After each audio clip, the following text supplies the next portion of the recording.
एक किसान था। उसके पास थोड़ी सी जमीन थी। किसान खूब लगन और मेहनत से खेती करता था और अपने परिवार का पालन पोषण करता था। किसान धीरे धीरे बूढ़ा होने लगा और अब उससे मेहनत नहीं होता था। किसान का एक बेटा था जो अब बड़ा हो गया था, परंतु वह अपने पिता की तरह मेहनत नहीं करता था। एक दिन किसान ने अपने बेटे को बुलाया और कहा, बेटा, अब मैं बूढ़ा हो गया हूँ। अब मुझसे पहले जैसा काम नहीं हो पाता है। मुझ में पहले जैसी ताकत भी नहीं रही।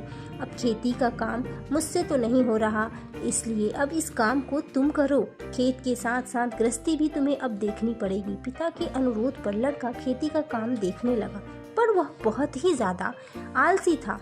अपने पिता जैसा मेहनती नहीं था। वह हर काम को कल पर टाल देता था।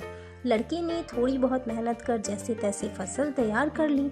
अब जब फसल पककर तैयार हो चुकी थी, गांव के बुजुर्ग ने लड़के से कहा, बेटा, फसल पककर तैयार हो गई है, अब इसे जल्दी ही काट लो, नहीं तो जानवर या फिर पंछियों की झुंड की नज़र अगर फसल पर पड़ गई तो यह इसे खत्म कर देंगे।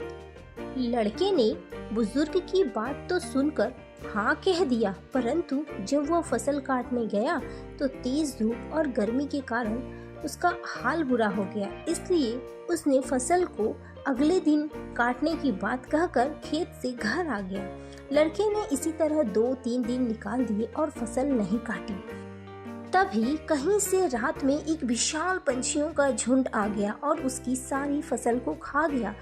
अगले दिन जब लड़का खेत पर आया तो देखा कि पंछियों के झुंड ने उसकी सारी फसल को बर्बाद कर दिया गया है। तभी से यह कहावत चल पड़ी कि अब पछताए होत क्या जब चिड़िया चुग गई खेत। तो इस कहानी से हमें यही शिक्षा मिलती है कि हमें अपने समय का सदुपयोग करना चाहिए और आज के काम को कल पर नहीं टालना चाहिए, बल्कि आज ही आज हमें कर लेना चाहिए।